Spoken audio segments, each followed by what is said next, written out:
Hello friends, आज के इस वीडियो में मैं आपको बताने वाला हूँ स्टूडेंट्स क्लास 8 हिस्ट्री के चैप्टर 1 पूरे कंप्लीट एक्सरसाइज के बारे में। तो वीडियो को लास्ट तक देखिएगा। यहाँ मैं आपको बताऊंगा, क्वेश्चन आंसर को एक्सप्लेन करूंगा और समझाऊंगा चैप्टर 1 के एक्सरसाइज को बड़े ही ध्यान से। और मैं आपको व्हाट्सएप ग्रुप में भेजूंगा शॉर्ट क्वेश्चन आंसर, आप उसे कॉपी में लिख लीजिएगा। जब मैं संडे को आऊंगा तो आपकी कॉपी को चेक करूंगा और उसके बाद छोटे छोटे क्वेश्चन आंसर को मैं सुनूंगा भी। तो आज के इस वीडियो में लॉन्ग क्वेश्चन आंसर कर लेते हैं और देखते हैं कि ये चैप्टर से हम लोगों को क्या सीखना है। तो चलिए वीडियो को शुरू करते हैं। सबसे पहले मैं आपको बता देता हूँ, यहाँ पर दिया हुआ है सही गलत। यहाँ पर आप देख सकते हैं, बोला जा रहा है क्या जेम्स मिल ने भारतीय इतिहास को हिंदू मुस्लिम ईसाई 3 काल खंडों में बांट दिया था। तो उत्तर है सही कि हाँ, जेम्स मिल ने भारतीय इतिहास को 3 काल खंडों में बांट दिया था, हिंदू काल, मुस्लिम काल और ईसाई काल। इसे 3 कालखंड कहा जाता है, जो कि स्कॉटलैंड के एक बहुत ही बड़े इतिहासकार जेम्स मिल ने बांटा था।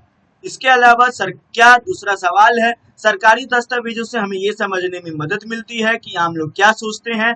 गलत, ऐसा नहीं है। सरकारी दस्तावेज आम लोगों के बारे में नहीं होते हैं। इससे हम लोगों को आम लोगों के बारे में सोचने में, वो लोग क्या सोचते हैं, इसके बारे में कोई भी पता नहीं चलता है। वीडियो को पूरा देखिएगा, मैं आपको सही गलत बता रहा हूँ, क्वेश्चन आंसर समझाऊंगा तो आपको पूरा चैप्टर भी समझ में आ जाएगा, क्योंकि सारा का सारा क्वेश्चन आंसर जो है वो चैप्टर का ही है। इसलिए मैं लॉन्ग क्वेश्चन आंसर करवा रहा हूँ ताकि आपको चैप्टर एक्सप्लेन होने में अच्छा लगे।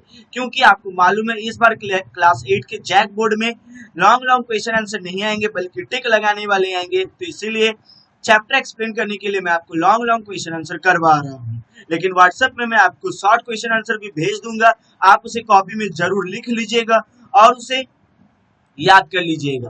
तीसरा है, क्या अंग्रेजों को लगता था कि सही तरह शासन चलाने के लिए सर्वेक्षण महत्वपूर्ण होते हैं? जी हाँ, बिल्कुल अंग्रेजों को यही लगता था, क्योंकि अंग्रेजों का मानना था कि यदि हम लोगों को अपना शासन सही से चलाना है तो सर्वेक्षण करना काफी जरूरी है। हम लोगों के राज्य के अंदर में, सीमा के अंदर में जो लोग भी रहते हैं वे क्या सोचते हैं, क्या करते हैं, क्या कामकाज करते हैं, ये सब जानना काफी इम्पोर्टेंट है। तभी हम लोग उन पर अच्छा से जायजा कर सकते हैं, अच्छा से गुलाम उन लोगों को बना सकते हैं। ऐसा मानना था अंग्रेजों का, यही कारण है कि ये भी सही होगा। नेक्स्ट पूछा जा रहा है क्वेश्चन आंसर, क्या जेम्स मिल ने भारतीय इतिहास को जिस तरीका से कालखंडों में बांटा है, क्या उसमें कोई समस्याएं हैं? यदि है तो क्या समस्याएं हैं, ये पूछा जा रहा है। तो ये मैं आपको बता दूं, 1817 में स्कॉटलैंड के एक बहुत बड़े अर्थशास्त्री और राजनीतिक दार्शनिक जेम्स मिल ने इतिहास को 3 खंडों में history of British India, British Bharat के इतिहास किताब लिखा था। इस किताब में उन्होंने भारत को 3 कालखंडों में बांट दिया था, जो कि है हिंदू काल, मुस्लिम काल और ब्रिटिश काल। समस्या पूछा गया इसमें क्या क्या समस्याएं हैं, तो 3 समस्या है, आप देख सकते हैं। सबसे पहला, ये विभाजन सांप्रदायिकता के आधार पर किया गया था। सांप्रदायिकता यानी मतलब कौन किस संप्रदाय का है, इस आधार पर बांटा गया था, जिसके कारण काफी ज्यादा मतलब अनेकता का भाव पैदा होता है। दूसरा समस्या ये था कि यह काल विभाजन औपनिवेशिक विचारों पर आधारित था, यानी गुलाम बनाने के विचार पर आधारित था। इस काल विभाजन का उद्देश्य भारतीयों को अलग अलग पहचान देकर और कुछ नहीं, एकता में अनेकता का बीज बोना था, यानी फूट डालना था। यही कारण है कि यही सारी समस्याएं थी। नेक्स्ट है प्रश्न 3, अंग्रेजों ने सरकारी दस्तावेजों को किस तरह सुरक्षित रखा? मैं आपको बता दूं, अंग्रेज दस्तावेज बनाने के लिए बहुत इम्पोर्टेंट उसको मानते थे, और यही कारण है कि वो दस्तावेज बनाते थे तो काफी ज्यादा उसको सुरक्षित रखा करते थे। 3 इन्होंने तरीका अपनाया उसको सुरक्षित रखने के लिए। सबसे पहला, सभी शासकीय संस्थानों में अभिलेख कक्ष बनवाए। दूसरा, तहसील के दफ्तर, कलेक्टर, कमिश्नर के दफ्तर, प्रांतीय सचिवालय, कचहरी सभी के लिए अपने अपने रिकॉर्ड रूम कक्ष बनवाए। इसके अलावा महत्वपूर्ण दस्तावेजों को सुरक्षित रखने के लिए अभिलेखागार और संग्रहालय जैसे संस्थान भी बनवाए। प्रश्न 4 अब ये उठता है कि इतिहासकार पुराने अखबारों से जो जानकारी जुटाते हैं वह पुलिस की रिपोर्टों में उपलब्ध जानकारी से किस तरह अलग होती है? तो मैं आपको बता दूं, पुराने अखबारों से जानकारियां, पुराने अखबारों से इतिहासकार जो जानकारियां प्राप्त करते हैं, यह संवाददाताओं द्वारा क्षेत्र में जाकर इकट्ठा की गई जानकारियों पर आधारित होती है। और इस तरह अखबार घटनाओं का सही और विस्तृत विवरण प्रस्तुत करता है। पुलिस जो है वो रिपोर्ट बनाती है। पुलिस रिपोर्ट के पक्षपातपूर्ण होने की संभावना होती है, क्योंकि पुलिस रिपोर्ट सरकार की सोच, वरिष्ठ अधिकारियों के दबाव और जांच अधिकारी के व्यक्तित्व पर भी निर्भर होती है, यानी इसमें पक्षपात हो सकता है। लेकिन जो अखबार होता है वो ग्राउंड रिपोर्ट पर तैयार किया जाता है। यही कारण है कि दोनों में काफी ज्यादा अंतर होता है। और क्या अंतर होता है मैंने आपको ये भी बता दिया, और कैसे अंतर पैदा होता है मैंने आपको ये भी बता दिया।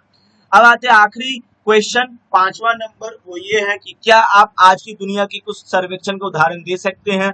सोच कर देखिए कि खिलौना बनाने वाली कंपनियों को यह पता कैसे चलता है कि बच्चे किन चीजों को ज्यादा पसंद करते हैं, या सरकार को कैसे पता चलता है कि स्कूल में बच्चों की संख्या कितनी है। तो यहाँ देख सकते हैं कुछ सर्वेक्षण होते हैं हमारे मतलब दुनिया में, हमारे राज्य में, वो है जनगणना। जनगणना एक ऐसा तरीका है जिससे लोगों का काउंटिंग किया जाता है।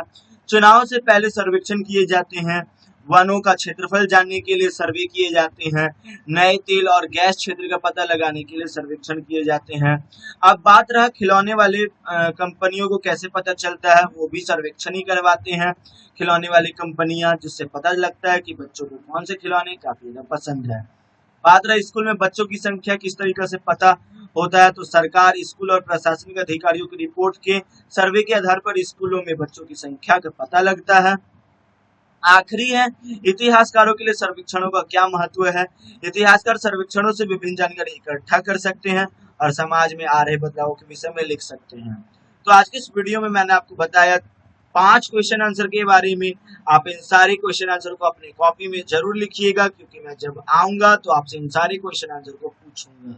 और व्हाट्सएप में मैं आपको भेज दिया हूं, अब तक भेज नहीं दूंगा। छोटे छोटे क्वेश्चन आंसर आप उसे कॉपी में लिख लीजिएगा, वो भी मैं पूछूंगा। तो आज के लिए बस इतना ही। यदि आपको ये वीडियो अच्छा लगा है तो मालूम है हमारे चैनल को सब्सक्राइब करना है, लाइक करना है, कमेंट करना है, शेयर करना है। And thanks for watching this video.